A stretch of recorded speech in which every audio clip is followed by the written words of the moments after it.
I want to start with one simple question. Not a complicated one, not something that needs a university degree or a security clearance. Just a question that, once you ask it, becomes almost impossible to stop asking. Why, in nearly every corner of the world, at nearly the same moment in history, did human beings walk away from the most efficient food production system ever created, and then spend the next 200 years acting like it never existed? That's it. That's the whole question. But the deeper I went into this, the more that one simple question started pulling at something much bigger. Something that touches maps that were quietly redrawn, forests cleared on timelines that don't fit any natural explanation, and the near total disappearance of a body of knowledge so old, so complete, and so effective that losing it should count as one of the biggest events in recorded history. Should, doesn't. And that silence, on its own, tells you something. Picture forests that didn't just grow. Forests that fed entire populations, on purpose, generation after generation, without anyone plowing a single field. Picture surveyors from 3 different empires, writing in 3 different languages on 3 different continents, using almost the exact same words to describe the exact same impossible thing. A forest so precisely arranged that it had to have been designed by human hands. And then picture all of it disappearing. Not slowly, not the way forests usually vanish through decades of small changes. Gone, in a window of time so short that most history books don't even give it a paragraph. By the end of this video, you are going to see old maps that don't match satellite images. You're going to see laws so strict that stealing nuts from a forest could cost a man his hand. You're going to see a single tree species feeding tens of millions of people every autumn for free, wiped out inside one human lifetime. And you're going to see the timing of all of it lining up across continents that had no way of talking to each other. I'm not going to hand you a neat conspiracy with a bow on it. I don't have one. What I have is a pattern that keeps showing up everywhere I look, and an official explanation that keeps falling apart the moment you check the dates. If that bothers you as much as it bothers me, stay until the end, because the last piece of this story is the part that made me stop sleeping easily. Let's start with a footnote most people would have scrolled straight past. It started, the way these things often do, with a footnote. I was going through a collection of botanical survey reports from the early 1800s, the kind of documents that get scanned into a university archive and then quietly forgotten by everyone except the occasional researcher chasing something else entirely. Field notes, mostly. Written by men sent ahead of colonial expansion to catalog the land before the roads came through, before the fences went up, before anyone thought to ask permission. And what they described, again and again, across dozens of separate surveys on 4 different continents, was the same thing. Forests that fed people. Not by accident, not as a lucky side effect of nature doing its own thing. Systematically, on purpose, with a level of design that the surveyors themselves kept struggling to put into words, because nothing in their training had prepared them for what they were looking at. One British surveyor, writing from the Deccan Plateau in 1817, described walking for 3 days through what he called an arrangement of trees so convenient to the traveler that one begins to suspect the hand of man in the placement of every species. Read that sentence again. He is not describing a jungle. He is describing something that felt engineered, and he cannot quite bring himself to say the word out loud. A French naturalist, writing from the interior of what is now the Democratic Republic of Congo just 15 years later, in 1832, noted an almost impossible abundance of fruit-bearing trees, nut-bearing trees, and medicinal plants occupying the same ground in an order that no accident of nature could produce. An order that no accident of nature could produce. That phrase stopped me cold the first time I read it, because here is the thing that makes it strange. These two men never met. They never corresponded. They were working for two different empires on two different continents, thousands of miles apart, writing in two different languages. And yet they reached for almost the same sentence to describe almost the same impossible thing. That is either an extraordinary coincidence, or it is evidence of something real that both of them were seeing with their own eyes, and neither of them had the framework to explain. Once I noticed that pattern, I could not stop finding it. Survey after survey, continent after continent. From the 1790s through roughly the 1860s, a world that was, in specific, identifiable regions, not wilderness the way we use that word today, but something much closer to a managed, layered, multi-species food production system, running quietly at a scale that modern agriculture would struggle to match even with machinery, fertilizer, and everything else we consider necessary. And then, in region after region, it was simply gone. Not through the slow, ordinary process of deforestation, not through gradual climate change or soil exhaustion or any of the tidy explanations you would expect from a textbook.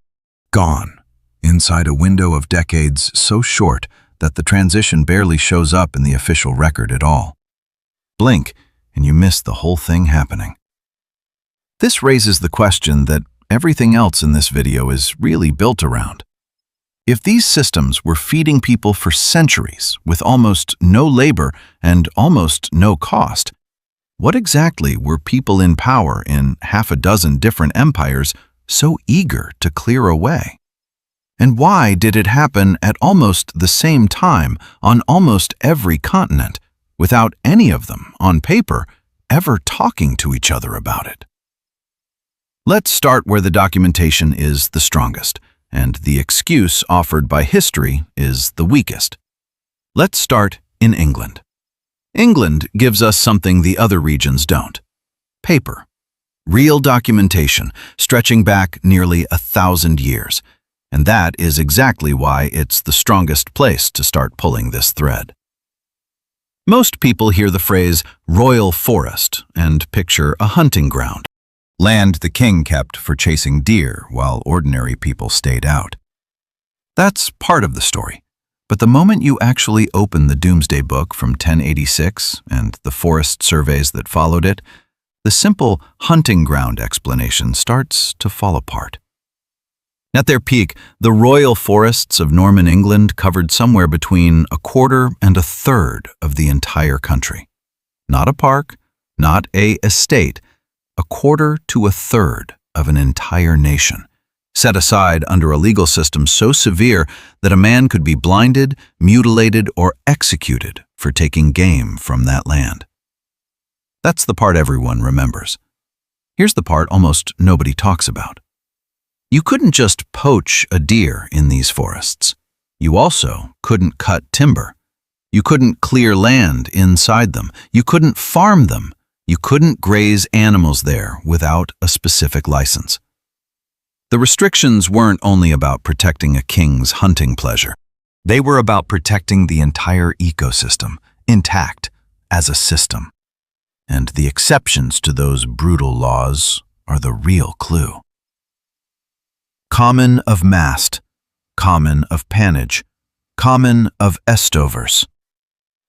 Strange-sounding words today, but each one names a very specific, very old right. The right to gather mast, meaning the fallen fruit of the forest, acorns, beechnuts, chestnuts, hazelnuts, feeding both people and their pigs. The right to take certain branches for tools and fuel, carefully limited so the forest kept regenerating instead of dying out. These were not hunting grounds first and food sources second. They were managed food systems, protected by law, that also happened to have deer in them. The law existed to preserve the whole, not just the game. Then, between roughly 1750 and 1850, Parliament passed wave after wave of enclosure acts. Millions of acres of common forest and common land, land that ordinary families had used for food, fuel, and grazing for centuries, sometimes for over 1,000 years, were fenced, privatized, and plowed into single-crop farmland almost overnight in historical terms. Within 2 generations, a food system that had quietly fed rural England since before the Norman conquest was gone, replaced by fields you needed money to farm and fences you needed permission to cross. The official story calls this modernization, efficiency, progress. And on the surface, sure, yields per acre went up.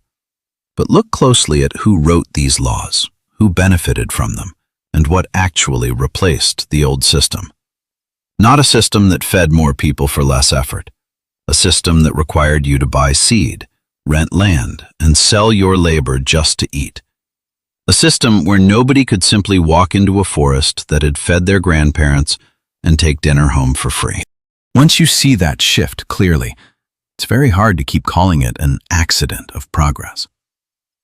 Now carry that same pattern across the Atlantic, because what happened in North America follows an almost identical shape, just with a different cast of victims and a different excuse written in the history books. Before European contact, indigenous peoples across the Pacific Northwest, the Great Lakes, and California were running food production systems just as sophisticated as anything in England, just without the parliamentary paperwork. The Kalapuya of the Willamette Valley deliberately burned their land on precise, repeated cycles to manage camas bulb meadows and oak groves that fed their communities for generations. The Haudenosaunee grew corn, beans, and squash together in what they called the Three Sisters, but around and beyond those fields kept extensive food forests of nut trees, berry thickets, and medicinal plants supporting entire territories. European colonists who first saw these landscapes were confused by them in a very specific way. They kept describing them as park-like, as if a landscape architect had designed them, because someone effectively had, over hundreds of years, one careful decision at a time. A British colonial administrator documenting the Carolina Piedmont in the late 1600s wrote about groves of pecan, walnut, and chestnut trees so precisely spaced and tended that an Englishman might mistake the whole for an orchard of great age. He almost certainly wasn't wrong. It was an orchard, a food forest, tended across generations by people who understood something modern agriculture had to relearn much later. Plant a tree correctly once, and it will feed your grandchildren's grandchildren without them lifting a finger. Then the clearing came. Not the slow patchwork clearing of individual farmers pushing west field by field. Something faster. Something that, to the very few outsiders who paid attention at the time, felt almost coordinated. By the 1880s, when the United States ran its first systematic timber surveys, forest coverage that colonial surveyors had documented just 2 or 3 generations earlier had already vanished across huge stretches of the country. And the knowledge that went with those forests, exactly which species to plant beside each other, which trees to favor over centuries for the richest mast, how to read a landscape as a living food system, that knowledge disappeared with the people who were displaced from the land that held it. The pattern is already starting to feel too consistent to be coincidence, and we haven't even gotten to the place where the evidence becomes almost impossible to explain away. Now let's talk about the Amazon, because the Amazon is where this entire line of inquiry becomes almost impossible to wave away with a tidy explanation. For most of the 20th century, the official scientific position was simple. The Amazon rainforest was pristine wilderness, untouched, a climax ecosystem that had existed in more or less the same form for tens of thousands of years, with humans living lightly on top of it, never truly shaping it. That was the position taught in schools, repeated in documentaries, printed in textbooks as settled fact. And it was almost certainly wrong. Starting seriously in the 1990s, researchers studying something called terra preta, dark earth, began to notice enormous patches of Amazon soil that behaved nothing like the surrounding land. Where normal Amazon soil is thin, reddish, and quickly stripped of nutrients by heavy rain and heat, these patches were dark, dense, and impossibly fertile, even after centuries of the exact tropical weathering that should have broken any organic material down into nothing. Terra preta doesn't occur naturally. Its composition, charred organic matter, bone fragments, broken pottery, carefully balanced microbial life, points to deliberate human manufacture on a massive scale. Some estimates suggest it covers somewhere between 0.1% and 10% of the entire Amazon basin. Even at the low end, that is thousands of square kilometers of soil that human beings built on purpose over generations in a place we were taught had almost no permanent population at all. Here is where it connects directly back to the food forest question. Everywhere researchers found terra preta, they also found, growing above it, an unusually dense concentration of exactly the kinds of trees people actually eat. Palms, Brazil nut trees, cacao, peach palm, acai. Not scattered randomly the way wild growth spreads, clustered in combinations that support human nutrition specifically, in densities that simply do not happen by chance. What researchers were looking at, patch after patch, across an area the size of a continent, was the physical signature of a designed food system. Engineered soil, growing engineered forest, at a scale the official historical timeline was never built to accommodate. And then the colonists arrived. By some estimates, the population of the Amazon basin fell by somewhere between 50 and 90% within a single century after European contact. The people who had maintained these food forests, who carried generations of hard-won observational knowledge about exactly how to manage them, died in catastrophic numbers, fast enough that the forests themselves began reverting to something that looked like untouched wilderness before any European naturalist thought to write down what had actually been there.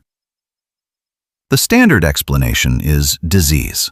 Smallpox, measles, and other illnesses Europeans carried with them, against which indigenous populations had no immunity. And that part is true. It was real, and it was devastating, and nothing about what follows is meant to minimize that horror. But here's the question that explanation doesn't answer. If the food forests were already established, if the trees were already mature, already producing fruit and nuts every single year with almost no ongoing labor required, why weren't they simply used? Colonists were often desperately hungry in the Amazon. Why clear away a working food system instead of eating from it? Now let's put the timeline on the table plainly, because precision is what makes this pattern so hard to dismiss as coincidence. In England, the Enclosure Acts peak between 1750 and 1850. In North America, the systematic clearing of indigenous food systems accelerates sharply between 1780 and 1880. In the Amazon, the largest single wave of destruction hitting these ancient food forest zones follows the rubber boom of the 1800s. In West Africa, colonial administrators dismantle what their own field notes describe as sacred grove food systems, complex, multi-species forests protected by community law, mainly between 1820 and 1900. Across South and Southeast Asia, British and Dutch administrations introduce land tenure reforms in the mid to late 1800s that effectively criminalize common forest use and convert managed polyculture into single-crop plantations. Different empires, different continents, different crops, different ecosystems, different languages, different legal systems. And yet, the same narrow window of decades over and over again. Not the same century, the same few decades. If this were just the spread of one farming idea slowly replacing another, that wouldn't be strange at all.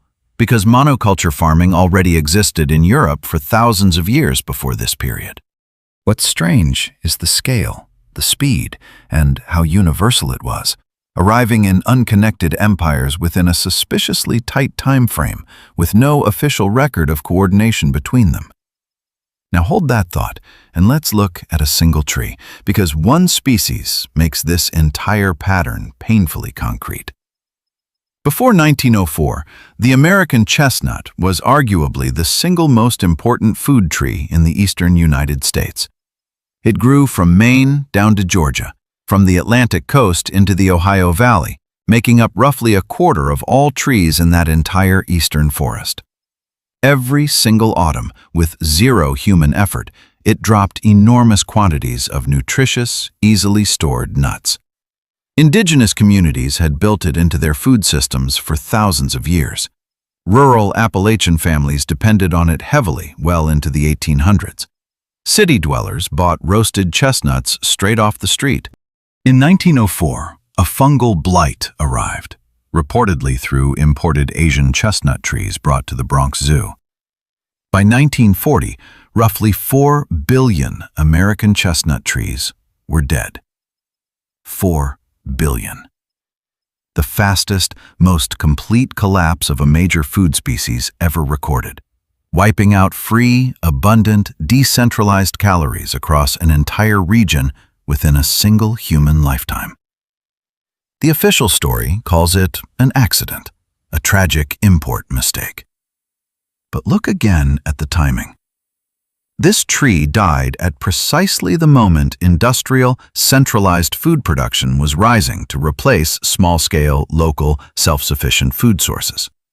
At precisely the moment when a free, abundant, uncontrollable food supply would have been most economically inconvenient to the systems replacing it. I'm not telling you what conclusion to draw from that. I'm just telling you what the calendar says. And here is the detail that made me stop and reread my own notes twice. In those exact same decades that food forests were disappearing worldwide, a global network of botanical gardens was being built. Kew Gardens, expanding rapidly after 1840. The Royal Botanic Garden in Calcutta, founded in 1787. Bogor in Java in 1817. Missouri in 1859. Singapore formalized in 1859. Sydney in the 1850s. Institution after institution, in the same window the food systems were being erased. These gardens preserved specimens. They classified species. What they did not do, at any real scale, was preserve the layered, generational, community-based knowledge of how those species worked together as a functioning food system. They kept the parts. They didn't keep the instructions. If the goal was truly preserving plant knowledge, why is the one form of knowledge almost entirely absent from what they chose to save, the exact knowledge that let ordinary people feed themselves without asking permission from anyone? That question is going to matter even more in the next part, when we look at the maps that don't match the satellite photos. The hedgerows in Britain that might be the last living fragments of this entire system, and the one uncomfortable question this whole investigation keeps circling back to. Who benefits when people can no longer feed themselves from the land under their own feet? There is one more layer to this story that makes the official narrative even harder to accept once you look at it closely. The maps, the hedges, and the places you are quietly not allowed to go. Start with the old maps. Not the polished atlases, the rough vegetation sketches and regional surveys drawn before the age of trains and telegraphs. These documents exist. They've been copied, digitized, filed away.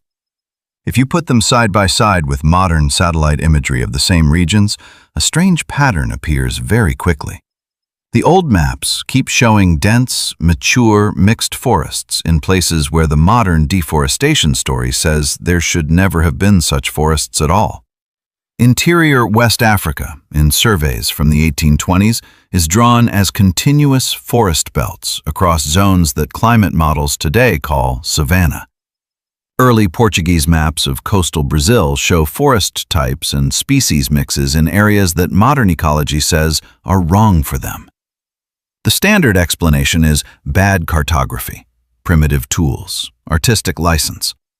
But when different surveyors from different countries repeat the same error for almost a century, that excuse starts to sound thin.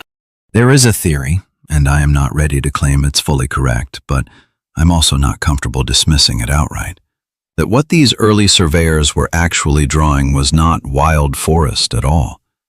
They were capturing the remnants of intentional planting. Trees placed over centuries in patterns that looked random to outsiders, but were in fact long-term food systems spread over whole regions. Not farms, not neat orchards. Something in between. A planted wilderness designed to feed, operating below the threshold of what later observers were trained to recognize as agriculture. Now bring the focus down from continental scale to something small and deceptively ordinary. The British hedgerow. In parts of England, on the Welsh borderlands, and in stretches of Ireland, you can still walk along deep lanes lined with old hedges and sunken roads flanked by trees that have been there for centuries. When botanists actually count which species are present in these hedges, the lists are quietly astonishing. Hazel, crabapple, elder, wild plum, damson, sloe, cobnut, sweet chestnut, mulberry. Plants that do not usually colonize together by accident. Plants that, in these combinations, only make sense if someone, at some point, decided deliberately what should be there. These hedgerows are conservatively hundreds of years old. Some may be much older. They look increasingly like the compressed memory of a larger system. A food forest shrunk into a line when the open forest was cleared. A survival in the margins because the margins were the last places the enclosure acts reached. A ghost of a system encoding in living wood. This is what should grow together if you want this land to feed you for generations. Even these ghosts have been vanishing. Through the 20th century, Britain removed thousands of miles of hedgerows in the name of agricultural efficiency. Fields got bigger, boundaries got simpler. The encoded knowledge in those living fences was cut down and chipped away, one practical decision at a time. Now step back and add one more uncomfortable piece. Restricted forests. Somewhere, right now, in parts of the Pacific Northwest, in zones of the Amazon, in highland fragments in places like Ethiopia, there are forests you are simply not allowed to walk into. Access is limited by government agencies or conservation rules or security designations. The official reasons sound reasonable. Protect biodiversity, protect indigenous rights, protect water sources, protect research sites. And all of those may be partly true. But in a surprising number of these restricted areas, the species mix is odd. Unusually high concentrations of food species, berries, nuts, roots, coffee trees growing in careful shade under companion trees and medicinal plants. Ecologists, writing in cautious language, describe some of these arrangements as design-like, as if someone once decided this is where the food goes, and this is what should grow with it, and the forest never fully forgot. If, for whatever reason, someone wanted to preserve the physical remnants of a food system they no longer wanted ordinary people to use, this is roughly what it would look like. Fence the places off. Label them sensitive. Let researchers in under controlled conditions. Let the papers they write circulate quietly in specialist journals. Do not destroy the evidence, because destruction invites questions. Just make direct access inconvenient enough that almost nobody ever sees it. The most unsettling part, at least for me, is what this implies about time. Trees take decades to mature. Oak can take nearly a century to produce heavy mast. Chestnut, several tens of years. Walnut, pecan, similar. A food forest is not built for the planter. It is built for their grandchildren. So, if such systems were operating on something like continental scale, and if they were dismantled within the space of a few hectic decades, the trees didn't die the moment the laws changed or the people were pushed off the land. Many of them are still there, somewhere, producing, waiting, in systems we no longer have the language to see. Which brings me to the question this whole investigation has been circling around, without quite touching directly. The evidence on the table says this much. At some point in the last few hundred years, a way of feeding people that required almost no purchased input, almost no centralized control, and no permission from anyone but the land itself existed at large scale. Then, inside the space of a single human lifetime in each region, it was dismantled or fenced away almost everywhere. The official stories call this progress. The timelines say it happened in lockstep across empires that supposedly never coordinated. The archives are almost completely silent about why the old systems were not even preserved as a backup. So the question is not just what was lost, or how did it work, or even where do fragments of it still survive? The question, stripped to its simplest form, is this: who decided you should not have it? Not which parliament signed which act or which ministry filed which regulation. Not what phrases were used in the reports. Who, in real terms, benefits from a world where most people cannot walk out their door into living systems planted by their predecessors and feed themselves freely from the land? Who gains when food has to flow through markets, companies, states, and infrastructure before it reaches your plate? I do not have a clean answer. I am still looking. But the more time I spend with old maps, old laws, soil samples, species lists, and hedgerow surveys, the more obvious it becomes that the mystery here is not only about ancient forests or lost planting techniques. It is about dependence. About whether it is a coincidence that the disappearance of self-sufficient food systems lines up so precisely with the rise of systems that make self-sufficiency almost impossible. Once you really see that overlap, it is very hard to unsee it.